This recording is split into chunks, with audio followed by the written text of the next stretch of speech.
ఇప్పుడు మీరు చూస్తున్నారు బండి సంజయ్ విషయంలో ఒక బీఆర్ఎస్ పార్టీ తప్ప ఏ పార్టీ కూడా బయటికి రాలే, ఎవరు కూడా మాట్లాడలేదు. ఒకటి తెలంగాణ శ్యామ్, పక్కా జడ్సన్, న్యూస్ లైన్, తొలి వెలుగు రఘు, తర్వాత మిగతా కొన్ని ఛానళ్ళు అమ్మాయి బాధితురాలి కుటుంబానికి న్యాయం జరగాలని చెప్పేసి వాళ్ళు ప్రాణాలు తెగించి ప్రతి ఒక్కరు వీడియో చేస్తూ ఉన్నారు, మాట్లాడుతూ ఉన్నారు. అందులో తెలంగాణ శ్యామ్ని కూడా నిన్న స్నానం చేయడానికి పోతుంటే అతన్ని పోలీసు వాళ్ళు వచ్చి కస్టడీలో తీసుకున్నారు. తర్వాత నానా రకాల ప్రయత్నాలు చేసారు. మరి పోలీసు వాళ్ళు బండి సంజయ్ కొడుకు మీద మాట్లాడితే పోలీసు వాళ్ళు ఇంటి దాకా వస్తున్నారు.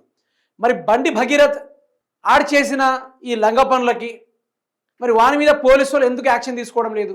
వాడేమో శ్రీరామచంద్రుడు కాదు, రాముని మార్గంలో నడిచినోడు కాదు, ఓ సంఘ కార్యకర్తకు సంబంధించినోడు కాదు, ఓ వార్డ్ మెంబర్ కాదు, ఎవడు కాదు వాని మీద కుట్ర చేయడానికి. ఆడో పచ్చి తిరుగుబోతు, ఓ తాగుబోతు అని చెప్పేసి నేటిజన్లు చాలామంది మాట్లాడుతూ ఉన్నారు. మరి అట్లాంటి వాడిని పట్టుకోవడానికి ఈరోజు పోలీస్ యంత్రాంగం ఎందుకు ఢీలా పడిపోయింది? కసబని పట్టుకున్నాం, ఎవరిని? పాకిస్తాన్ నుంచి వచ్చిన కసబని పట్టుకున్నాం, పాకిస్తాన్ నుంచి వచ్చిన టెర్రరిస్టులను పట్టుకున్నాం, అదేవిధంగా దేశానికి ద్రోహం చేయాలనుకుంటున్న భారతదేశంలో ఉన్న కొందరు క్రిమినల్స్ని పట్టుకున్నాం, తర్వాత బాంబు పెట్టిన వాళ్ళని కూడా పట్టుకున్నాం, ముంబైలో పేలుడు వేల్చిన ఆ టెర్రరిస్టులను కూడా పట్టుకున్నాం, ఎన్నో రకాల హైడింగ్లో దాక్కున్న వాళ్ళు, అసలు ఫోన్లే యూజ్ చేయకుండా శాటిలైట్ ఫోన్లు యూజ్ చేసుకుంటూ ఉండేటోళ్ళని కూడా పట్టుకున్నాం. అట్లాంటి టెక్నాలజీ ఉన్న తెలంగాణ, ఇండియాలో ఈరోజు బండి భగీరథ్ని పట్టుకోవడానికి మాత్రం అట్లాంటి టెక్నాలజీ లేదట. మరి ఆడ దాక్కున్న బండి భగీరథ్ ఏ బొక్కలు దాచుకున్నాడు? ఎలకల తోడై ఎలకల బొక్కలు దాచుకున్నాడా? పందుల తోడై పందుల మందలో దాచుకున్నాడా? దేంట్లో దాక్కున్నాడు? మరి ఎందుకు దొరకడం లేదు మీకు? ఏ కారణం చేత దొరకడం లేదు? ఏం చేసినా దొరకట్లేదని ఈ రకంగా మిమ్మల్ని ప్రశ్నిస్తూ ఉన్నా. ఈరోజు కేంద్ర సహాయక శాఖ మంత్రి అయిన బండి సంజయ్ వారి కుటుంబం పైన నిఘా ఉండదా?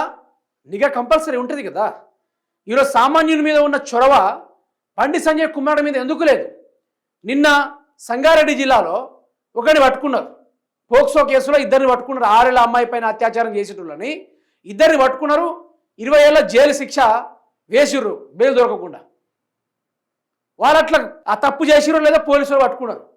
మరి దీంట్లో 144 గంటలు గడుస్తున్నా కూడా బండి సంజయ్ కొడుక్కి నోటీసులు ఇస్తే అట నేను శుక్రవారం వస్తే వస్తా లేకుంటే రానని ఆయన చెప్తారట. మన పోలీసు వాళ్ళు ఇంకా గాలిస్తూ ఉన్నాం అని కూడా మాట్లాడుతూ ఉన్నాడు. గాలోడు కదా బండి భగీరథ్ అనేటోడు, గాలోడు కాబట్టి ఎంత గాలించినా కూడా దొరకడని పోలీస్ శాఖ చెప్తా ఉంది. ముందు పోలీసు వాళ్ళకు మంచి దండలు వేయాలి, సన్మానం చేయాలి. ఈ విషయంలో అయితే బాధ్యతగా సన్మానాలు చేయాలి. అయితే ఎవరు దాచుకున్నాడు చెప్పాలనా? ఆయన ఒకటి రేవంత్ రెడ్డి దగ్గర బాధ్యతగా దాక్కున్నాడు. ఎవరు? ఈ బండి భగీరథ్. ఎందుకు దాచుకున్నాడు మిత్రులారా అంటే మీకు కూడా చెప్తా వినండి. ఎందుకు? ఇప్పుడు నరేంద్ర మోడీ అన్నారు కదా, నువ్వు నా పార్టీలోకి వచ్చాయి, నీకు నేను తెలంగాణ తరఫున బీజేపీ అధ్యక్ష పదవిని ఇచ్చి నువ్వు ముఖ్యమంత్రిని చేస్తా అని చెప్పి నరేంద్ర మోడీ మాట ఇచ్చాడు కదా. ఆ మాట తగ్గట్టుగానే నువ్వు ఓటుకు నోటు కేసులో చిక్కకుండా చూసుకునే బాధ్యత నాది, నువ్వు దయచేసి నా పార్టీలో చేరిపో అంటే ఆల్ రైట్ సార్, మన తెలంగాణలో ఉన్న బీజేపీ వాళ్ళందరితోటి నేను మాట్లాడి మంతనాలు జరిపి నేను చూసుకుంటా, నేనే హోంశాఖని, నన్ను మించి ఎవరు వచ్చేటోళ్ళు అని చెప్పేసి బండి భగీరథ్ని వాళ్ళ ఇంట్లో ఉంచుకొని కాపాడుకుంటున్న వార్త అయితే కొంతవరకు వస్తూ ఉన్నా. అది కూడా 100% బండి భగీరథ్ ఈరోజు వాళ్ళ ఇంట్లోనే ఉన్నాడు. రేవంత్ రెడ్డి ఇంట్లోనే ఉన్నాడు. ఈ పార్టీకి టిఫిన్లు, కాఫీలు, లంచ్లు, డిన్నర్లు కూడా అయిపోయినట్టున్నాయి. శుక్రవారం రోజున మంచిగా తానాలు చేసి బొట్టు పెట్టుకొని లాస్ట్కి వచ్చి బెయిల్ దొరికిన తర్వాత న్యాయం గెలిచింది అని మళ్ళీ పోస్టర్లు పెట్టుడు, మళ్ళీ ఎన్ని కుట్రలు చేసినా తిరిగి వస్తాడు. ఏదో పాట ఉంటుంది కదా, తగ్గుడెందుబై జర ఊగుడెందుబై అనే పాట, నల్గొండ గద్దర్ పైన పాట. ఇక అట్లాంటి పాటలు వేసి సన్మానాలు చేసి మళ్ళీ ఓ నిందితుడిని, ఓ లంగ పని చేసిన వాడిని తీసుకొచ్చి మళ్ళీ మందల కలుపుతూ ఉంటారు. అదే వ్యవహారము. అందుకని నేను ఏమంటున్నా అంటే బండి భగీరథ్ మరి ఎక్కడో లేడు. మరి పోలీస్ శాఖలకు ఎందుకు దొరకడం? మరి అన్ని ఏరియాలో గాలించినాం, తెలంగాణలో జల్లడ పట్టిన పరిస్థితి లేదు, నల్లమల్ల అడవుల్లో కూడా గాలించేసి వచ్చేసినామని చెప్పిన ఇదే రేవంత్ సర్కార్. మరి ఈరోజు ఏమైంది? ఎక్కడైంది? ఎందుకు కాపాడుతున్నాడు? రేవంత్ రెడ్డికి ఏం అవసరం కాపాడడానికి? ఇప్పుడు రేవంత్ రెడ్డి బిడ్డ లేకుంటే బండి సంజయ్ గారి బిడ్డ, ఆడబిడ్డ ఇట్లుంటే, ఇట్లనే ఆ పరిస్థితి జరిగి ఉండుంటే రేవంత్ రెడ్డి ఊరుకుంటాడా? చంపేస్తాడు. నల్లమ్మల అడవుల్లో తీసుకెళ్ళి ఎన్కౌంటర్ చేయించేస్తాడు.